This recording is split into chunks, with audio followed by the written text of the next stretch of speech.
Esto es Subterfuge Radio.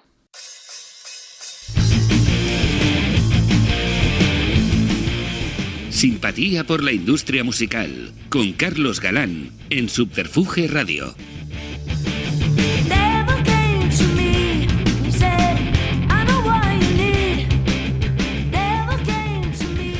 Bienvenidas y bienvenidos a una nueva entrega de Simpatía por la industria musical, el podcast donde apenas suena música, pero es de música de todo lo que se habla, emitiendo desde el estudio Alfonso Santiesteban de la calle Almirante, bajo el auspicio del dial digital de Subterfuge Radio.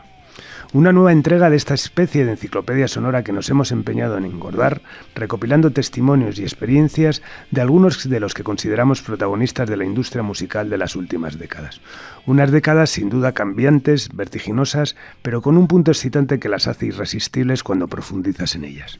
Hoy volvemos a las cabinas, a las mesas, a las tarjetas de sonido, a la producción y a la preproducción, a la alquimia que supone el sonido en ese proceso cuasi ceremonial que supone la grabación y todo lo que implica. Nuestro invitado de hoy, como no, sabe mucho de todo esto, disfruta de su trabajo y los que le conocemos sabemos que le gusta compartirlo, así que estoy seguro que hoy va a ser extremadamente fácil y fluida la transmisión del testimonio de Dani Alcover. Bienvenido, Dani. ¿Qué tal? Encantado. Bien. Me encanta aquí en casa. Estás en casa, ¿eh? Eso Total. es verdad. Eso es absoluto, sí. Sí, la verdad, te pedí la biografía y el currículum, pero digo, si al final son vidas paralelas absolutamente. Es que sales tú. Desde muy al principio ya de mi historia, estás tú ahí. Es maravilloso. Nada, pues eso, pues ilusión absoluta. Quizás por eso ya el exceso de confianza, no te he llamado antes, pero vamos, tendrías que haber estado muy al principio, porque tú también has sido y eres una persona muy importante en nuestra vida, ya sabes, o sea, que es mutuo. Bueno, en tu bio, en esa bio que te he pedido, dices, comienzas, ¿no? La música siempre me ha llamado desde niño. La asignatura que mejor se me daba, donde destacaba, era la asignatura de música. Eso es bueno, que tuviste suerte con los profesores, ¿no? ¿Recuerdas hasta ese momento en el que eras con la música?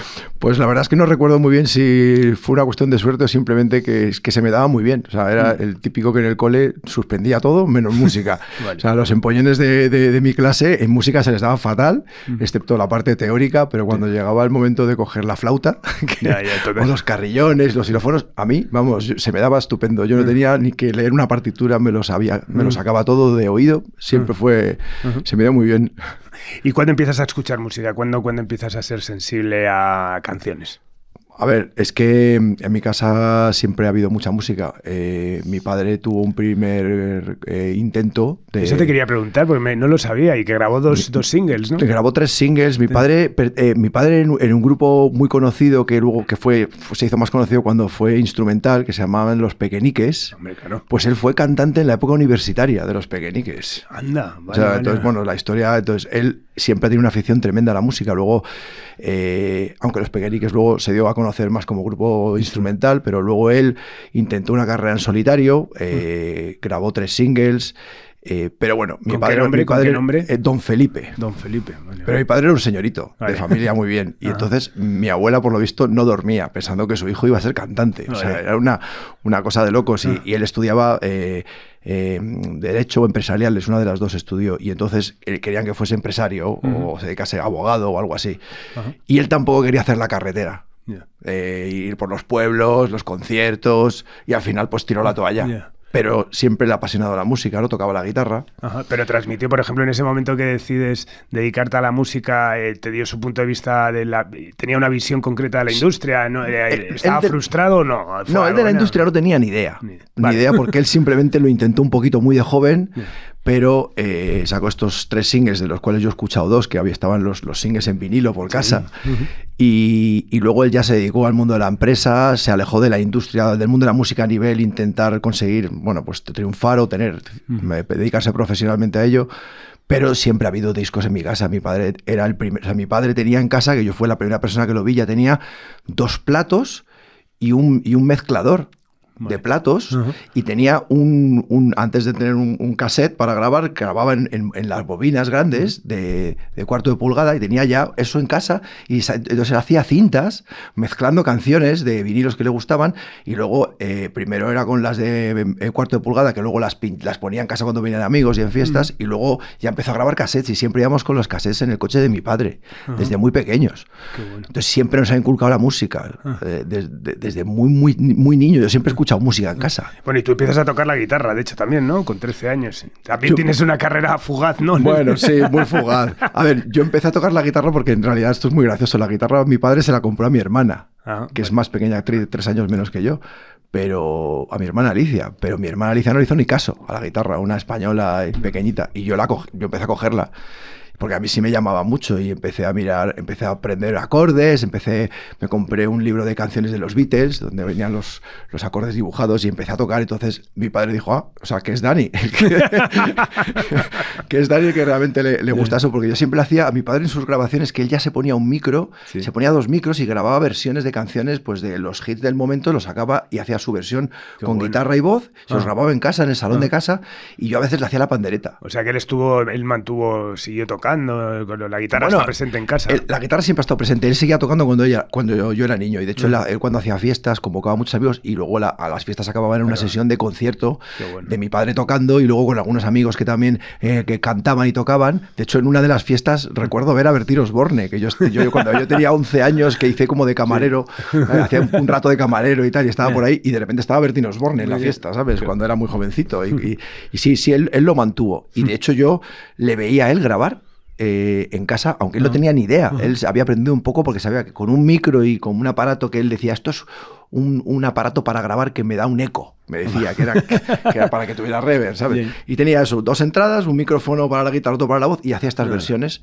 Y recuerdo que cuando era muy pequeño, de repente un día me llevó a casa un amigo que me dijo que tenía un sitio que se llamaba La Huevera, que era en un desván, había montado un estudio de grabación pequeño, este amigo suyo, y ahí tenía, pues eso, un pequeño 8 pistas, todo lleno de todo insonorizado con hueveras para que la acústica dentro. Y yo lo recuerdo desde niño, esas cosas, como que me llamaban la atención.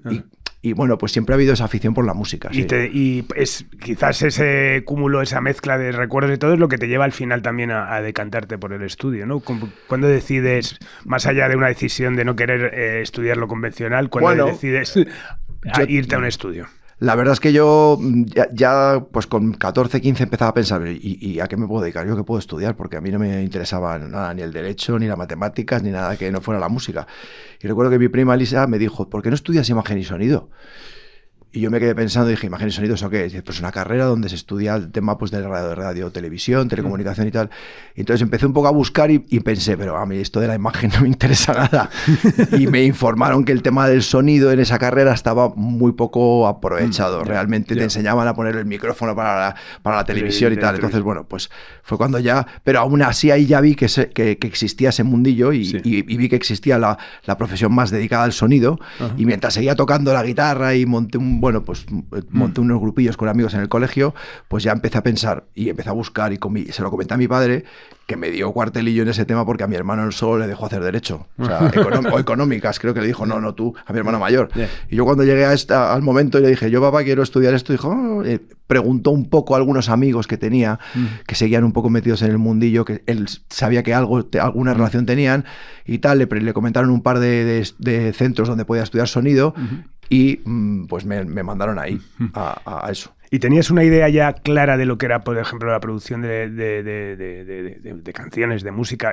¿Ya estabas pendiente de, por ejemplo, eso, de escuchar un disco y decir esto cómo se ha hecho, mentalmente hacer un análisis de tal? ¿O realmente llegas ahí sin saber muy bien todavía? No, siempre me había llamado mucho la atención el tema de botones y el tema... Yo cuando escuchaba discos, sobre todo cuando ya llegó el Walkman, con el Walkman fue la locura, porque claro, antes cuando escuchábamos en altavoces sí, está muy bien, es muy bonito, pero es más difícil meterse dentro de la música como te metes con unos cascos, ¿no? Y apareció el Walkman y empezamos a escuchar música ahí con los auriculares puestos por la calle y de repente empecé a notar que el sonido era algo muy interesante y que me atraía mucho y escuchaba los discos de ese momento y no solo la música, sino cómo me estimulaba el sonido, me llamaba la atención.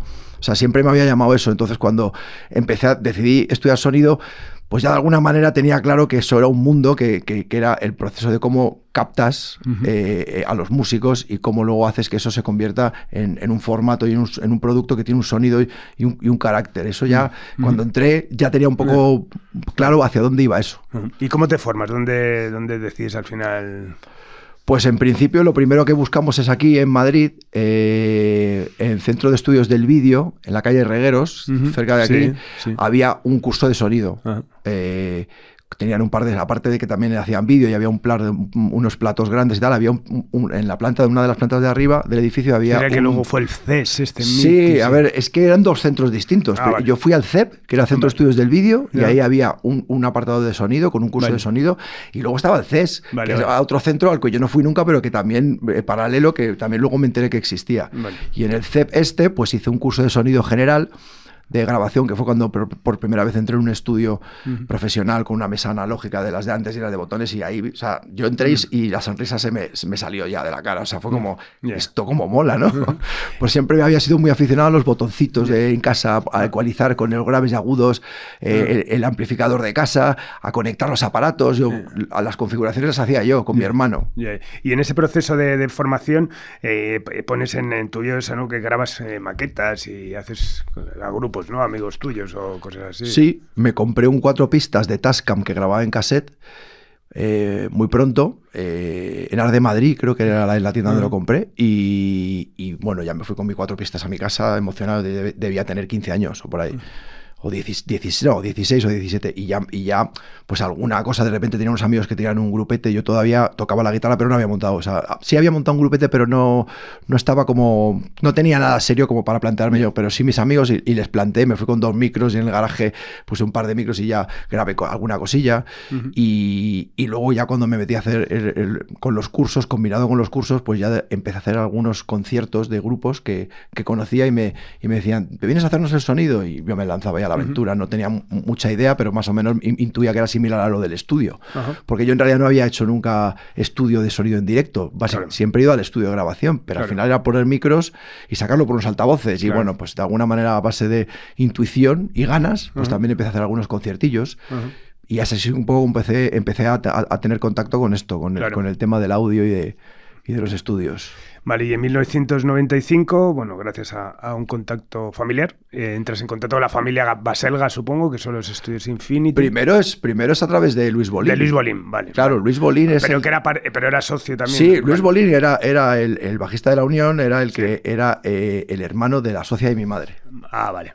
Entonces le cuenta que está montando un estudio de grabación, y mi madre me dice, Dani, que Luis, el hermano de Sonia, está montando un estudio de grabación, que ¿por qué no quedas con él? Yo ya había hecho alguna práctica en algún sitio y buscaba dónde entrar. Y había estado haciendo también un curso en Estados Unidos de sonido muy interesante en The Recording Workshop, que es una academia solo de audio y de producción, que está en Ohio, la que yo fui está en Ohio. Y ya en Madrid, pues de repente quedé con Luis y me presenté ahí en el estudio. Y el estudio ese era un antiguo estudio de grabación, no recuerdo el nombre ahora mismo, pero era mítico de los 70 y 80, que lo habían cerrado y lo habían desmantelado, y entonces él pilló el local y se metieron a hacer obra y hacer reforma de nuevo, volverlo a poner arriba, con los hermanos Baselga, que eran pues 2 hermanos que también llevaban toda la vida vinculados a la música, más en un pequeño estudio, en una pequeña, bueno, pues tenían un sótano con un estudio pequeño en el centro de Madrid, los 2 tocaban la batería, los 2 habían tenido muchos grupos, y a través de la persona que se llamaba Ángel, que les puso un poco el equipo y el sistema, los puso en contacto a Luis y a los Baselga. Y bueno, pues decidieron arrancar este estudio, y yo me fui ahí un día a hablar con Luis, y eso era una obra realmente literal, o sea, había ladrillos, había escombros, y recuerdo que después de tener una reunión con Luis y con los Baselga, casi que me dijeron, bueno, ¿y cuándo puedes empezar? ¿Puedes empezar ya? Yo había ido solo a hablar con ellos, y le dije, hombre, yo con muchas ganas le dije, pues sí, podría. Y me dice, pues mira, ahí tienes esa carretilla y esos escombros, tío, hay que ir sacándolos fuera. Y me puse un mono azul. Bueno. Ese mismo día me puse un mono azul y empecé a sacar escombros del estudio. Estuviste todo en el proceso de construcción del estudio. Claro, o sea, ya estaba un poquito avanzado, pero todavía seguían con tema, no había nada de equipo instalado, seguían con la obra un poco más de reforma de los espacios, y todavía estaban ahí haciendo acabados de madera, algunas puertas, y todavía estaban con muchos escombros generados, y yo de repente me metí ahí a echarles una mano desde el principio de cero. Digo, hombre, aquí hay que meter la cabeza como sea. Y estuviste también, o sea, en el proceso, viviste el proceso de selección del material, o sea, de las cosas que se fueron... Sí, bueno, yo no seleccioné nada, simplemente ellos me contaron, este es el equipo que vamos a pillar. Yo en aquel momento todavía no estaba muy encima de qué equipos eran los que se podían comprar. Bueno, en realidad es que había muchos y dependía mucho del presupuesto. Claro. Y todavía el debate en analógico-digital todavía ganaba lo analógico. Empezaba, sí que empezaba, pero los digitales que había en ese momento, que eran antiguos magnetofones como los analógicos míticos de siempre, pero en cintas más finitas, y eran muy caros, eran para estudios muy top, que ya ingresaban mucho dinero. Entonces empezaban a aparecer los formatos o los sistemas de grabación en cinta como de vídeo, los ADAT, y otro formato se llamaba Tascam, que grababan 8 pistas y iban en sincronizados varios entre ellos, y podías poner pues 8 y tener de repente pues muchas pistas.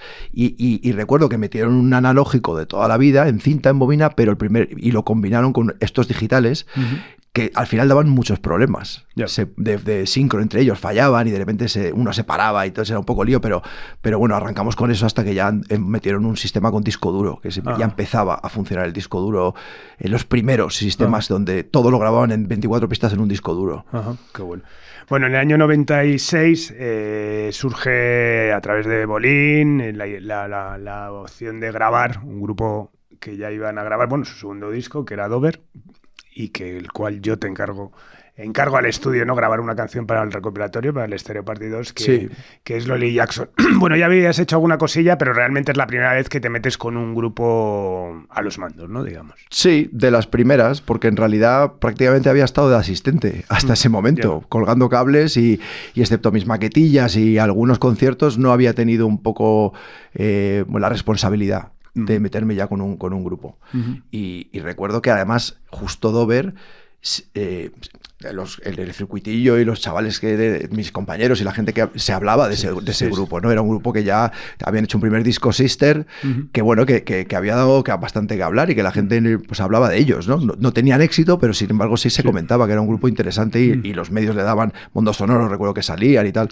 Y recuerdo que bueno, apareciste tú en Infinity, que te invitó Luis para enseñarte el estudio y tal, y bueno, pues tenías que grabar este grupo y cerraste con él un acuerdo y entonces nos metimos en el estudio pequeño de Infinity, que tenían el estudio, había un estudio grande y uno más maquetero pequeño que solo había 8 pistas en digital. Y hicimos esa canción Lolly Jackson, esa primera versión de Lolly Jackson en ese estudio en 8 pistas. Sí, pero que ya fue magia, o sea, me acuerdo perfectamente que yo se la encargué porque justo estábamos cerrando el recopilatorio y no había tiempo y tal, y yo pensaba meterla pues ahí en medio del disco, o sea, y fue tan increíble que claro, fue la primera canción de ese recopilatorio, que da pie, porque todo eso es, o sea, absolutamente efervescente, todo pasa muy rápido. Surge ya la opción de grabar Devil Came to Me, ¿no?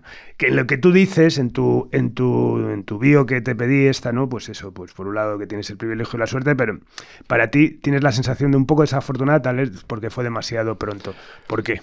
Sí, bueno, pues mira, en realidad lo primero y más traumático para mí es que yo era un becario. Claro. O sea, ese disco que te ves de repente, haces un disco que acaba siendo un disco mítico en la historia de la música de este país, con unas ventas muy interesantes, batiendo récords incluso, y pues yo era un becario, yo no cobraba nada, claro. O sea, yo estaba en prácticas. Claro. Y me toca hacer ese disco y lo hago gratis, literalmente, vamos, o sea, simplemente adquiriendo experiencia, básicamente, pero no tuve la posibilidad de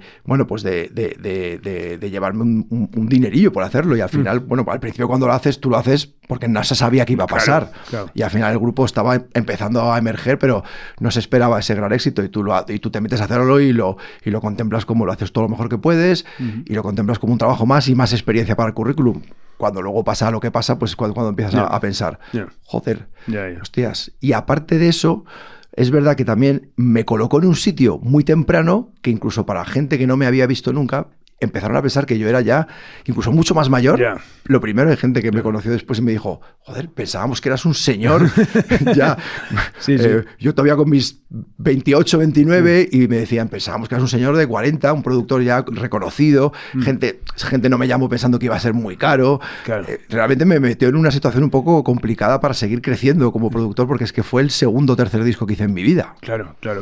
De hecho, luego ya, bueno, el siguiente, digamos así, gran producción, digamos, digamos, es en el 99, ¿no? Lo de Ghetto Paradise, en ese momento de ese comeback de Sindicato del Crimen, que también parecía que iba a ser algo tremendo, que es cuando lo hacen, ¿no? Para el sello de Miguel Bosé, ¿no? Exactamente. Sí, a ver, ese disco lo que es, sobre todo, es el primero en el que ya salgo de Infinity. Ya te has ido de Infinity, es verdad. Salgo de Infinity. Te vas de Infinity porque acabas las prácticas, básicamente, o porque no. No, luego al final me hicieron un pequeño contrato por horas, entonces pagaban parte en B, me pagaban parte en A, y ya hacía discos y cosas, pero estaba muy atado.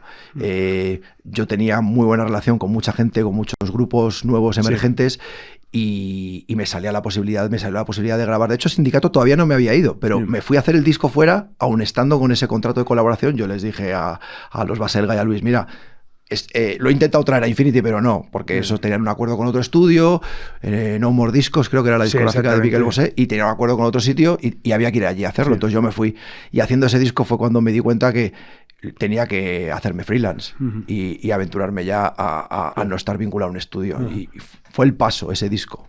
Es eso, y además ya ahí comienzas una etapa, 7 años, ¿no? de crecimiento, y un montón de bandas, Super Skunk, Sugarless, La Vaca Azul, Undershakers, From Head to Toe, Yogurt Days, El Combolinga, La Cabra Mecánica, bueno, un montón, compaginándolo también con directos de bandas. De manera nómada, o sea, ¿realmente esas grabaciones las hacías en varios estudios o empiezas ya a centralizarlo en uno, o realmente te ofreces, o sea, soy productor, soy tal, y vamos a buscar un estudio ad hoc a lo que quieres? ¿O? Yo casi siempre intentaba volver a Infinity, porque a pesar de que ya no trabajaba, ya no estaba allí contratado, lo conocía muy bien, tenía muy buen vínculo, especialmente con los hermanos Baselga, que eran con los que trataba diariamente. Y bueno, estaba a gusto, el estudio lo conocía, entonces siempre que podía intentaba traerles trabajo a ellos, y además porque yo era como mi casa realmente, pero no tenía ningún inconveniente en, si surgía otra opción, investigar otros estudios nuevos, intentar aprender en otros lugares que también con otro material, y bueno, pues siempre es enriquecedor trabajar en otros sitios, y de hecho hice unos cuantos discos en otros estudios, algunos más grandes que Infinity y otros incluso más pequeñitos, estudios más pequeños, más maqueteros, pero es lo que se ofrecía, y ibas allí a hacerlo con toda tu buena voluntad. Y en esos años, incluso ya llevándolo casi al día de hoy, ¿seguías formándote de alguna manera? Es decir, ¿cómo un productor se acerca e interesa pues nuevas tendencias de grabación? Tú, por ejemplo, estás a día de hoy, ¿sigues interesándote por cosas que aparecen? Hay mucha gente, mucho ingeniero que dice que no, que al revés, que lo que hace es irse al pasado y que lo que no quiere es salir de tal. No, yo siempre estoy ahí intentando aprender. Realmente me apasiona muchísimas de las variantes de sonido, o prácticamente todas las variantes de sonido que se han hecho y las que todavía están por descubrir. Me parece increíble conocer cómo se grababa antiguamente, cómo se conseguía el sonido antiguo, pero cómo suenan hoy en día muchos grupos modernos. La tecnología ha evolucionado muchísimo, y entonces ahora aplicamos muchos más recursos para potenciar las sensaciones de sonido y de la producción, sobre todo en el ámbito del sonido en los discos. Sigo buscando siempre cosas nuevas, sigo escuchando discos nuevos, y sigo mirando ahora con los tutoriales de YouTube y todo esto que ha salido, y las Mix with the Master y Pure Mix, todas estas webs de ingenieros y productores internacionales buenísimos que te enseñan, destripan una mezcla y la vuelven a hacer de repente de cero y cosas así. Me miro un montón de esos cuando puedo, aprendo cosas puntuales cuando los veo, me sirve para reafirmar que lo que hago también lo hago bien, porque muchas veces digo, ¿ves? Esto lo hago yo y nadie me lo enseñó. Soy muy autodidacta a base de meter la pata y de cometer errores.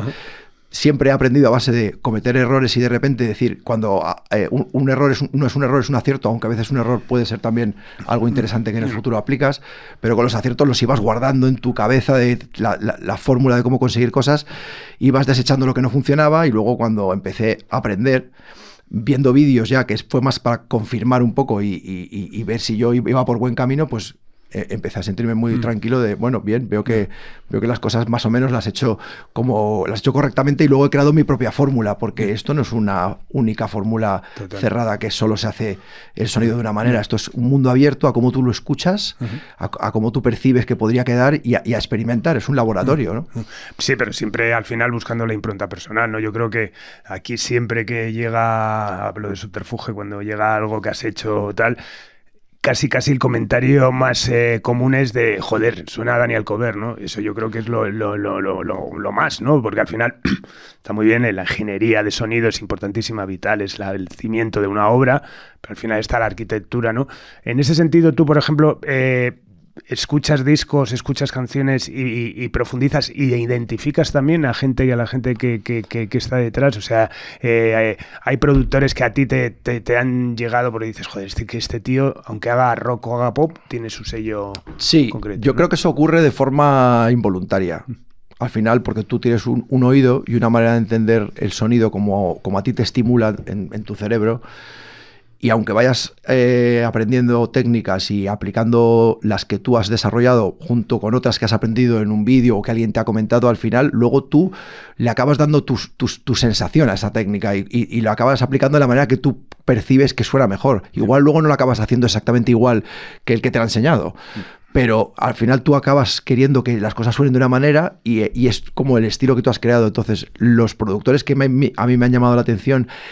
Siempre he sido muy fan de productores que también son ingenieros de sonido como yo. Existe la opción del productor solo músico, que es muy buen músico y que hace arreglos, que te igual le da la vuelta entera a una canción, que te asesora mucho en el ámbito musical, y a lo mejor en el ámbito del sonido siempre han trabajado con un ingeniero de confianza o tenían ciertos conocimientos, pero a la hora de rematar trabajan con otras personas.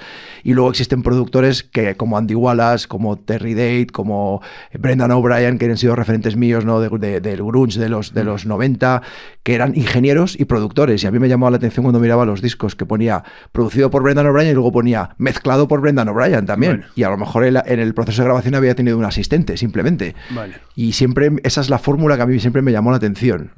Porque el sonido me ha parecido muy importante dentro de la producción. También la producción de sonido da mucho carácter a las canciones, por lo menos en los tiempos actuales. A lo mejor en los 70 era más lo que salía, ¿no? Y se trataba de plasmar cómo suena la banda lo mejor posible, ¿no? Pero a partir de los 80 empezó ahí a haber una búsqueda también, ¿no? de texturas y de ambientes en el sonido que afectaban a las canciones. Claro. Mucho. Totalmente. Bueno, en 2006 vuelves a tener un baño de reconocimiento profesional. Bueno, al final lo que se traduce siempre los éxitos, ¿no? Pig Noise es un grupo que hasta el momento es desconocido. Bueno, que hacen un disco, que es una serie de televisión. Es un momento, además, bueno, yo creo que es un momento, es una acción empresarial muy buena, ¿no? Porque es eso, de alguna manera brandear ahí una serie con una canción, bla, bla, bla. ¿Qué recuerdas de ese momento también? Al final otro grupo que viene desde cero, ¿no? Y que de repente explota, ¿no? Sí, bueno, pues sí, el tema de Pig Noise se pone en contacto. Pig Noise hace un primer disco con Jesús Antúnez, batería de Dover, y íntimo amigo mío con el que sigo teniendo muy buena relación, y de repente pues ellos entraban a preparar un disco que no me acuerdo, Icanei creo que se llamaba. Entraban en el estudio, en el local de ensayo a prepararlo y no tenía tiempo Jesús para hacer el nuevo, y directamente me pasó el curro a mí. Le dijo, tenéis que llamar a Dani para hacer este disco anunciado en televisión. Y entonces a través de Globo Media Música se ponen en contacto conmigo, que quieren que trabaje con Pig Noise, que yo ya los conocía un poquito por Jesús. De hecho, mastericé ese disco que Jesús produjo y grabó y mezcló. Y, bueno, pues el grupo todavía seguía sin tener éxito, y estaba Álvaro Benito, que era exjugador del Madrid. Se acaba de retirar. Sí, hacía poco que se había retirado, había tenido una lesión tremenda, de la cual nunca pudo recuperarse del todo. Pero le encantaba la música y en esas meses de convalecencia en la cama, casi sin poder ir al baño del dolor, pues empezó a tocar la guitarra y montó este grupo. Y bueno, pues entonces se ponen en contacto conmigo y arrancamos también un proceso de preproducción donde voy a casa de Álvaro, empezamos a mirar las canciones, ellos hacían un rollo muy Blink, muy Green Day, y bueno, pues ahí empezamos a tratar un poco los temas, los maquetamos ahí y ya nos metemos en el estudio a trabajar. Era un grupo que tenía...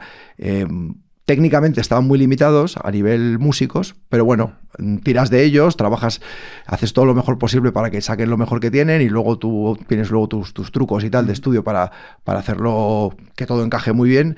Y al final, pues cuando terminamos el disco, Globo Media lo empieza a mover en la serie y se convierte también en un gran éxito. Bueno, y el resurgir de Dover, ¿no? Después de toda la etapa rock, ese bajón como todas las caras tienen, está el Follow the City Lights, sí, que esa es la mayor pirueta, ¿no? de principios de siglo. De hecho, yo siempre digo que cuando pasó luego lo de hablar de Kakene, del disco africano, bueno, de influencias tal, yo siempre pensé que iban a dar que iba a ser otra vuelta de tuerca y al revés, que iban a volver a un disco de rock, eso luego tiraron por ahí. Pero realmente eso, joder, dar la vuelta como se dio a un grupo, o sea, fue un trabajo espectacular, ¿eh? A ver, ese proceso es muy curioso porque el grupo es verdad que en su terreno un poco de rock grunge, aunque no era malo el disco último que hicieron antes del Follow the City Lights, era un disco que tenía canciones muy buenas, pero como que el género ya no generaba tanto interés y la radio no le daba bombo ya al grupo. Entonces ya a los 40 no quería guitarreo, el grupo desde la compañía discográfica no sabían ya cómo promocionarlo y no tuvo mucha repercusión. Entonces, de repente, pues en el local de ensayo, esto me lo contaron ellos, porque realmente ese cambio nace de ellos. A mí me enseñan las demos y son así, prácticamente. Sí. Entonces, ellos en el local de ensayo estaban ahí dándole vueltas, ¿qué hacemos? Habían hecho ya unas cuantas canciones en el estilo de antes, pero de repente Amparo, salió el disco de Madonna, aquel... Confessions on the Dance Floor o algo así, ¿no? Y entonces estaba como muy, muy enganchada a ese disco. A Cristina también le gustaba y de repente se plantearon, oye, ¿por qué no intentamos hacer una canción así como un poco más con nuestro estilo, pero un poco más de baile? Y les salió. Uno de los temas que tenían compuestos, le dieron una vueltita y les gustó. Y al final decidieron hacerlo todo así. Entonces, cuando llegó el momento de plantearse ya grabar, bueno, pues no tenían ya a lo mejor ganas ni tampoco había presupuesto para volverse a lanzar a la aventura de irse otra vez al extranjero, a Estados Unidos, llamar otra vez a un productor internacional, les sale mucho más caro a la compañía, todo, y de repente pensaron, vamos a llamar a Dani otra vez. Y volver a empezar. Y de repente me enseñan los temas, a mí me llaman la atención y les digo, muy bien, hacemos los típicos ajustes, un poco de yo les doy opiniones, hay cosas que algunos detalles que se cambian un poco, pero bueno, en realidad se queda todo y nos metemos en el estudio a darle forma a eso a nivel disco ya para que suene lo mejor que podamos. Y al final, pues de repente el grupo otra vez vuelve a resurgir. Totalmente. Bueno, y en otra vuelta de tuerca y otro historión también marca, que también tienes ahí unos hitos curiosos, que muchos de ellos encima nos llevan al mismo camino, ¿no? En diciembre del 2010, de La Love You, se ponen en contacto contigo, me imagino la influencia un poco también de Pink Noise, alguna historia estatal. Pink Noise era un poco para hacer bueno, idear lo que luego fue el disco de La Pizza, famoso, que a día de hoy sigue dando alegrías. Menudo historión, ¿no? O sea, sí. No, es que hablábamos antes fuera de micro eso, ¿no? Que ayer fueron los premios de la música y esto, ¿no? Y que bueno, que al final que siempre tienen la sensación de que la Love You no tiene igual el reconocimiento más a industria mainstream de esa historia que es alucinante. Y aparte, es que es todo. Yo me acuerdo perfectamente cuando me trajiste ese disco, que yo ese disco, o sea, que te diga Irene y mis hijos, o sea, bueno, sobre todo el mayor, o sea, nos devoramos. O sea, y aparte era rollo o sea, nos sabíamos todas las canciones, íbamos en el coche y tal, y no le hicieron ni puñetero caso absolutamente nadie. Me acuerdo que tocaron en el Día de la Música que organizamos en el 2014, hicieron un directazo con un sol de la hostia y ya iban con sus chupas ahí, con sus beisboleras de eso. Tú que has vivido cerca una historia tan eso, ¿cuál es tu percepción ahora, 14 años después de todo lo que ha pasado con La Love You? A ver, la historia incluso con La Love You es tan curiosa como que incluso ellos me tantearon para hacer el primer disco, a través de Oñate. Sí. Pero yo estaba liadísimo con otras producciones y les dije, bueno, a lo mejor dentro de 6 meses podemos hablar. Y claro, ellos no podían esperar. Y entonces se metieron a hacerlo con otro productor y con en otro estudio. Y de repente, pues 2 o 3 años después, se ponen ya ellos sin ninguna discográfica detrás. Habían hecho un paquete de canciones bastante interesante y como son muy inquietos, siempre les gusta trabajar con gente, buscaban un sonido como distinto, muy fresco, punk rock popero, pero también con sintes, y había un artista, 117, o algo así se llama, americano, que tenía un sonido que les llamaba mucho la atención, y lo llamaron a él para que los temas, como los habían compuesto ellos, él les diera una vuelta a nivel arreglista, y les dio una vuelta total a los temas y les metió sintes, cambió los sonidos, cambió arreglos, hizo progresiones de acordes diferentes sobre las canciones. Tuvieron, de hecho, vía mail, me contaron que vía mail tuvieron un proceso complicado de entenderse con el chico, porque es americano y no habla español, y también ellos no son especialmente fáciles con lo que les gusta. Lo tienen que tener muy claro que les gusta, si no, no lo ven. No. Y dicen, bueno, pues cuando ya terminaron, luego pensaron, ahora nos vamos porque en un principio la idea era incluso que lo hubiera producido él, pero de repente pensaron, esto va a ser una locura, ¿cómo va a producir este tío? Si casi, nos ha costado, que los arreglos, ha costado llegar a este punto, el entendimiento con él. Ahora, entonces pensaron, pues vamos otra vez a llamar a Dani. Que es la opción que pensamos aquí en España más fácil y que conecta más con nuestro estilo musical. Entonces se pusieron en contacto conmigo en ese momento. Yo en ese momento sí tenía capacidad de trabajar con ellos, y recuerdo que me dijeron, no tenemos discográfica ni nada, esto lo vamos a pagar nosotros en principio, y tenemos un local de ensayo muy grande, que es la típica planta de arriba de una nave industrial ahí en Parla, y tenemos ahí espacio, si quieres, Dani, para montar ahí un estudio de grabación. Yo tenía ya mi equipo que me llevaba de vez en cuando por ahí, y entonces pues montamos ahí el estudio y nos metimos a grabar ese disco. Recuerdo que haciendo el disco yo ya les dije un par de veces, chicos, a mí esto me parece increíble, o sea, en su género, y si da con el público adecuado, creo que esto es un producto que no existe, y además muy pegadizo y muy comercial. Es evidente que tienen un estilo muy particular y no le va a gustar a todo el mundo, porque es verdad que tienen ese toque, pero ellos son así, es su personalidad un poco naif, un poco tontorrón en un momento determinado, pero a la par tiene mucho trabajo detrás, y tiene un criterio muy claro, y tenían muy claro hacia dónde querían ir. Entonces de repente pues hacemos ese disco, yo le pongo todo mi cariño, terminamos las mezclas, a todos nos parecía que el disco era muy interesante y estaba muy bien hecho, y recuerdo que David me dijo, Dani, esto yo creo que le podría gustar a Subterfuge, a Carlos. Y yo le dije, podría. La verdad es que yo en ese momento pensé, por el tipo de música que había en ese disco, pensé, a lo mejor Carlos le puede llamar la atención, ¿no? Por su trayectoria y el tipo de música que le ha gustado siempre. Y recuerdo que él te lo mandó, pero tú te recibes de todo y no le hiciste ni caso. Entonces me dijo David, le ha mandado a Carlos, pero no me ha hecho ni caso. No sé si lo ha podido ni escuchar, tío. Tú podrías llamarlo. Entonces recuerdo que te llamé. Y te dije, Carlos, tal. Después, que además hacía tiempo que no hablábamos mucho, aunque nos habíamos vuelto a ver en algún concierto, pero... Y te hablé de que te había mandado un disco, te había mandado este grupo un disco que había producido yo, que si le podías echar una escuchita, y recuerdo que, bueno, que dijiste, venga, Dani, ya que me llamas tú, te lo voy a escuchar, ¿no? Y hubo un proceso ahí de darle vueltas, escucharlo mucho. Recuerdo que se desvanecía la industria en ese momento también. Exacto, era complicadísimo el momento, porque totalmente. Tú también tendrías que estar pensando, vamos. ¿Qué hago yo ahora? Sí, totalmente. O sea, ya no se venden discos físicos, cada vez se venden menos. ¿Esto a dónde va? No había streaming, no existía, entonces... Y recuerdo que el proceso fue un poco de 3 meses dándole vueltas pensando, este disco me gusta, pero ¿y qué hago yo con él? No sé si va a pasar algo, ¿no? Y recuerdo que al final te llamé para ver qué hacías, si te interesaba o no, que los chicos querían lo mismo, sino autoeditarlo, y recuerdo que en ese último momento me comentaste, Dani, dame 2 días más. Y me llamaste y dijiste, que lo quiero, voy a hablar con ellos, y ya hablaste con ellos, y bueno, y el proceso, ya sabes, se sacó, y aún así... No, de hecho, bueno, ya sabes que, bueno, al final ese disco se reedita hace 3 años con El Fin del Mundo, o sea, es parte de un disco, y yo... cuando hacíamos antes la apreciación decía, no, y tal, es que igual les falta tal, es que yo tengo la sensación de que todavía les queda muchísimo.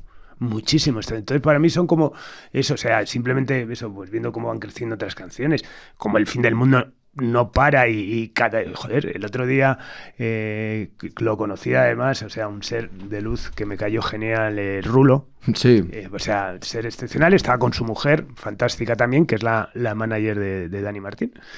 Y te estoy hablando hace de un mes, y me dijo, bueno, me encanta El Fin del Mundo, la acabo de descubrir.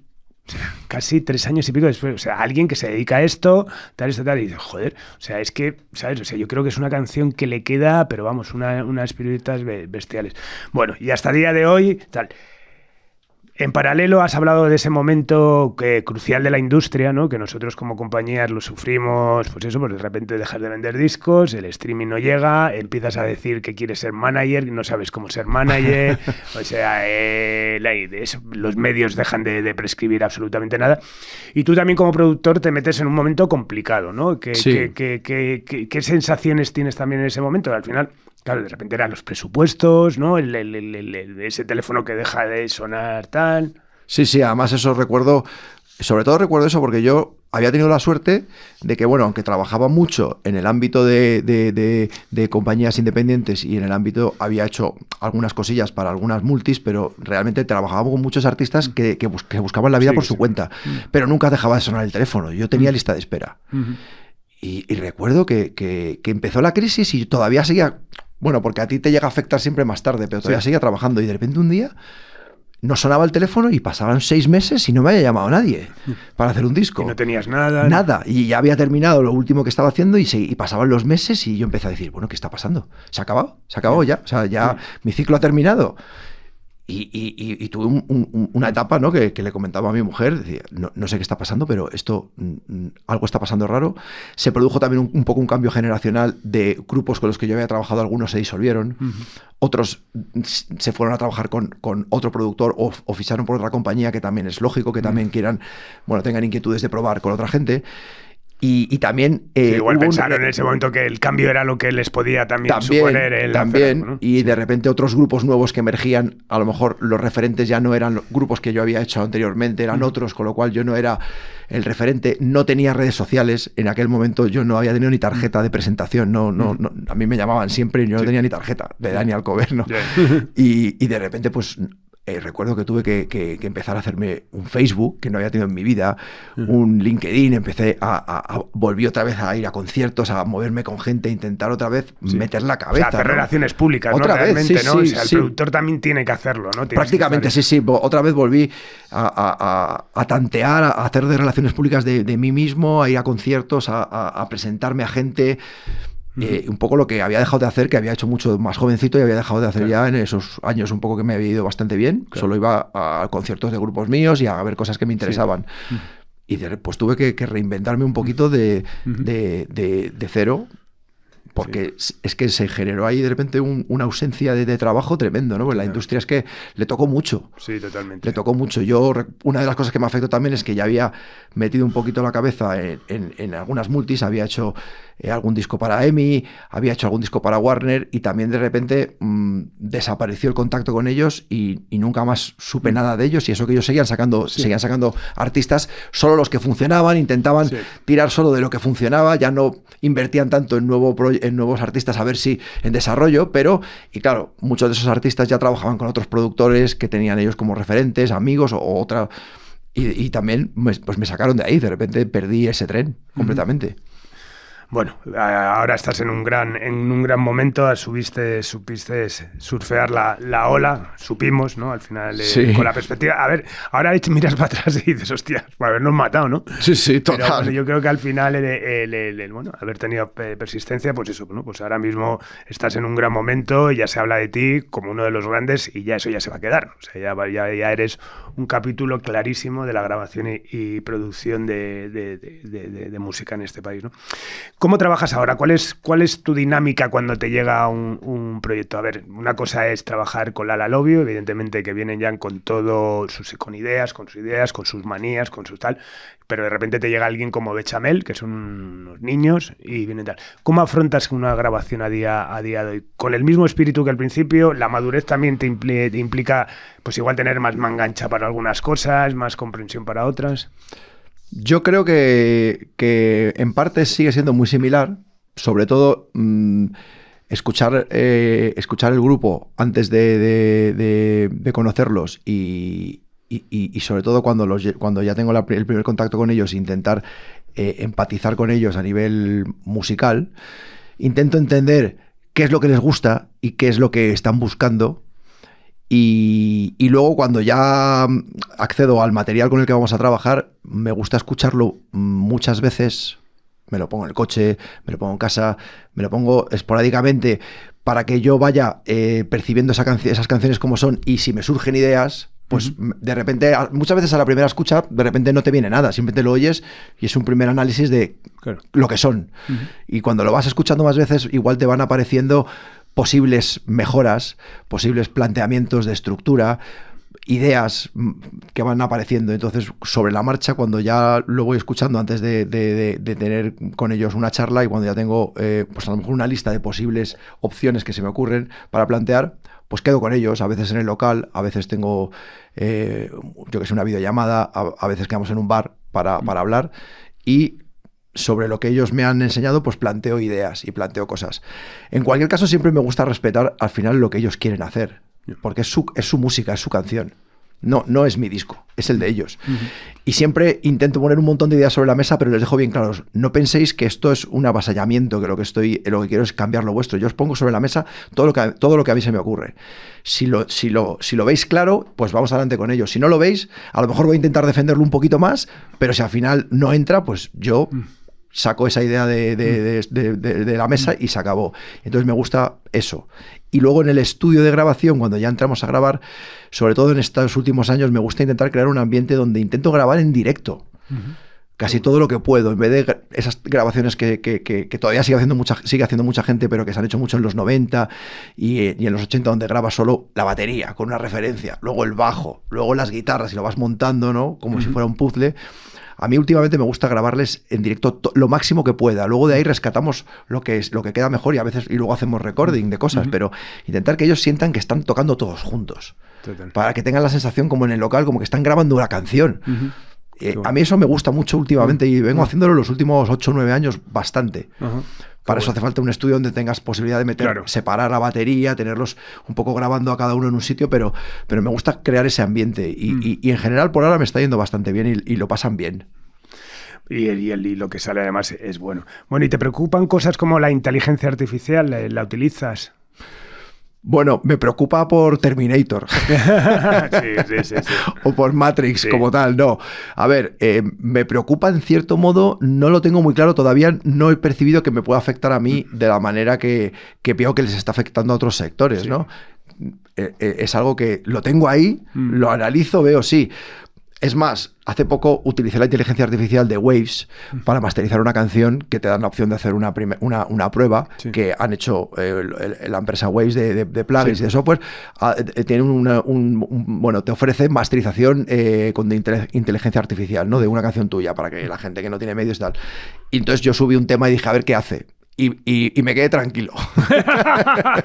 Me quedé tranquilo porque aunque no lo hace mal, no es un experto, es decir, es muy prudente, muy comedido, con lo cual entiendo que cuando ya tienes un nivel donde vas al límite de lo que puedes conseguir, intentas dar el máximo, pues la inteligencia artificial todavía no sabe hacer eso, porque no sabe cómo no tiene esa capacidad del ser humano de como profesional de decir, llego hasta aquí porque sé que esto lo puedo hacer y esto...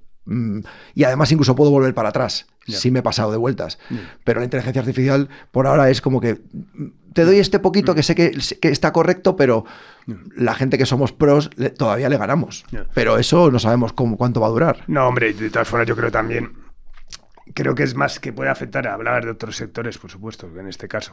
Mira, la música siempre decimos que el tema digital fue de los primeros que afectó. El tema, esto está afectando a otros sectores, evidentemente va a tal. Pero creo que es más preocupante quizás para nuevas generaciones, para gente que arranca, que no al final los que ya tienen un sello personal, ¿no? Que yo creo que es importante. Y luego, bueno, pues también para ciertas cosas tiene utilidad, ¿no? De repente muchas veces hemos hablado de ese máster de Bill K to Me que no existe por pistas, pero que ahora ya lo puedes hacer con No, es una herramienta que bien utilizada es muy interesante y desde luego el miedo de la inteligencia artificial es que sea capaz de apoderarse de todas las capacidades del ser humano, pero si somos capaces de utilizarlo como complemento, va a ayudar mucho. Totalmente. Va a ayudar mucho. Eso está clarísimo. Bueno, ¿y te interesan cosas como la docencia, la transmisión de conocimiento? ¿Has tenido alguna experiencia? He tenido alguna. Pero no sí, a ver, a mí me gusta. Yo siempre le cuento a mis compañeros, colegas, que algunos han crecido incluso preguntándome a mí cosas, me encanta contarles lo que sé. La verdad es que no me gusta ser un tío cerrado de estos que no quiere contar sus secretos, porque al final la mayoría de muchos de los que yo sé también los he aprendido de otros. Y pienso, si luego es como lo aplica cada uno. El secreto no está en los conocimientos, está en los conocimientos, pero es en cómo tú luego sabes aplicar esos conocimientos. Está claro que luego hay ese toque personal, mágico que tiene cada profesional, que lo haces, es solo tuyo. Pero sí me gusta, la verdad es que no lo sé. Nadie me ha propuesto todavía hacer un curso de nada, pero no me cierro. Di una charla en el SAE y vino mucha gente a escucharme, y luego tuve una idea de proponer un curso también a una escuela que al final no me convenció porque no me salían los números a mí, y dije, tampoco tengo tiempo, como si no me compensa, pero el tema de hacer masterclass de producción o de sonido es algo que siempre me ha llamado la atención, no sé. Bueno, que sepas si algún día montas algo... Claro, no te iba a decir que eso además lo puedes hacer casi tú también, ¿eh? O sea, ya, pero si en tu expansión en Subterfuge, que nunca se sabe, lo mismo acabas haciendo masterclass en alguna otra salita que tengas escondida por ahí, que sepas que yo me puedo montar una masterclass de muchas cosas. Pues lo tendré en cuenta.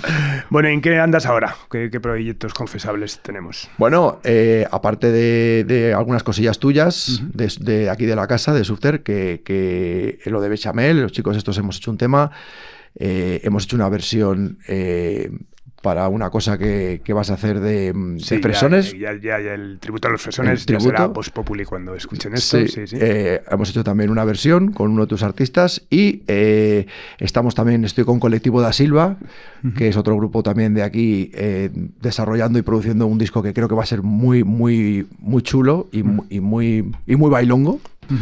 Y aparte sigo trabajando con La Love You.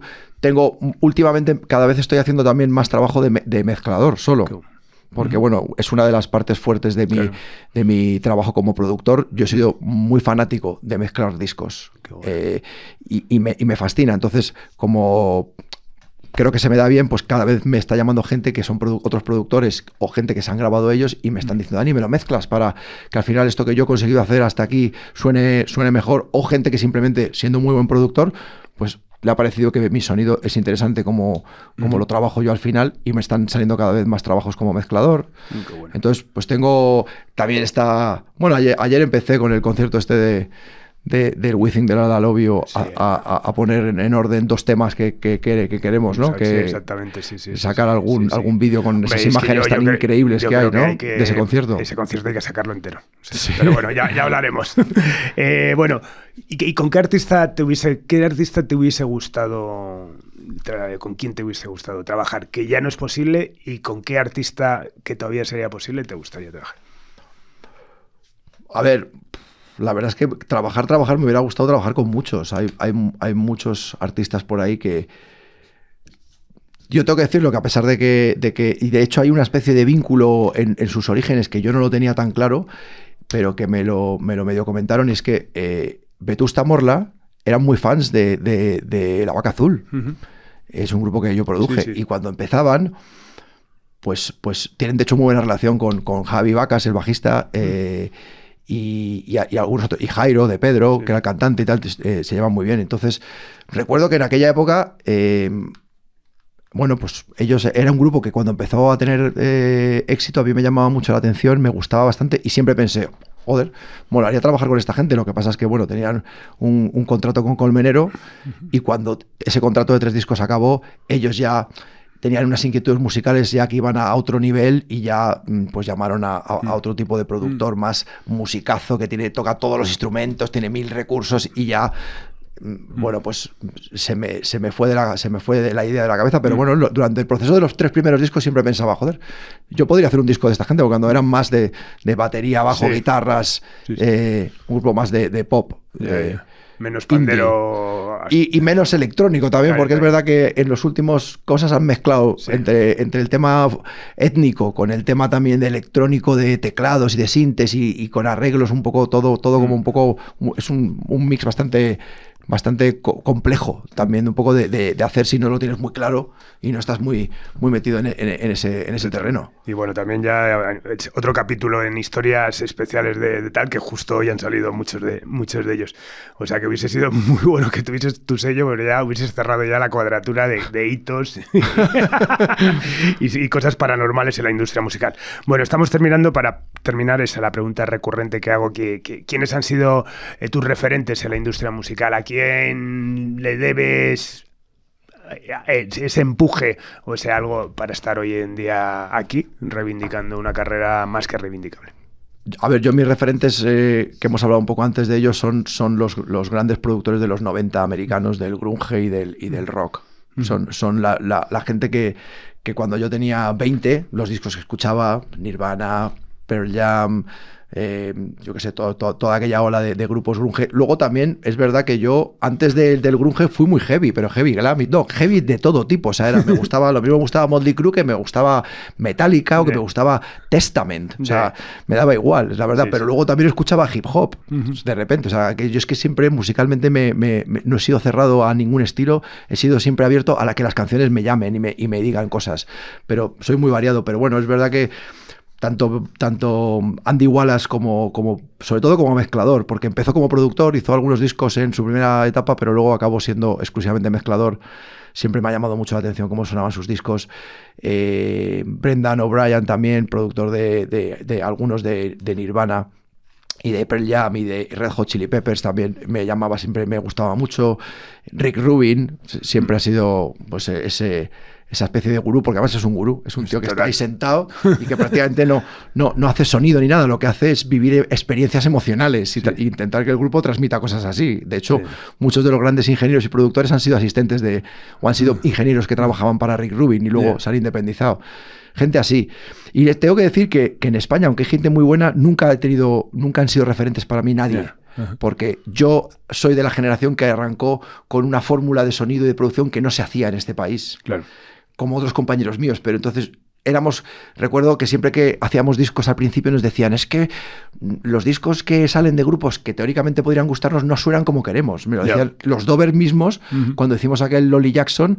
Recuerdo que lo que les fascinó es que en 8 pistas el concepto a nivel, no es que el sonido fuera muy bueno, pero sí que el criterio de cómo está mezclado el plano de las guitarras, el carácter de cómo sonaban las guitarras, el carácter de la batería, les llamaba la atención y estaba cerca de sus referencias, que eran grupos americanos y un poco lo que estaba y hechos por productores de los que estaba comentando hace un momento. Entonces siempre han sido mis referentes esos. Qué bueno.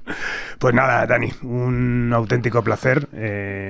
De alguna manera es una cuadratura al círculo sentarnos, pues ya pues 25 años, ¿no? Bueno, casi 30 años ya que nos conocemos, y así que nada, un placer verte en forma y bueno, y ver que tenemos tantas cosas todavía en común por delante. Así que nada, muchísimas gracias. Muchísimas gracias a ti por invitarme y ha sido un placer venir aquí a hablar prácticamente de nuestra historia. Totalmente. Pues perfecto. Nada más, despedimos esta estereofónica entrega de Simpatía por la Industria Musical, emitiendo desde el estudio Alfonso Santisteban de la calle Almirante, con Laura Rodríguez a los mandos técnicos, y esta vez nos vamos con Frigopiés, una producción de nuestro invitado de hoy para los madrileños Bechamel. Adiós. Ven conmigo a la playa, te compré un sombrero pa' que vayas guapa.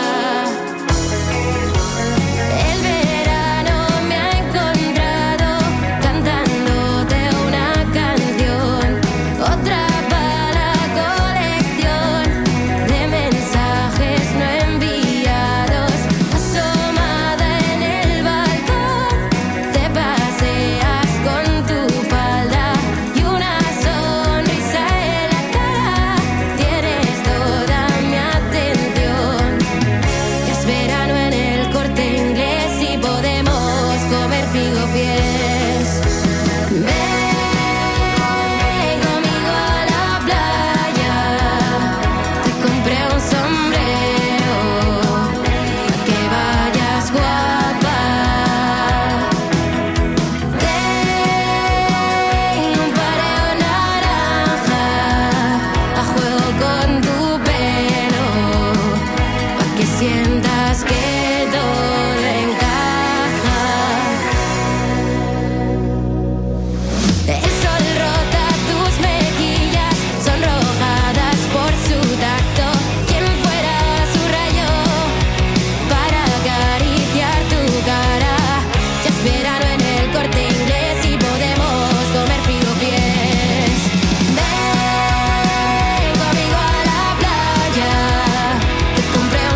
sientas bien.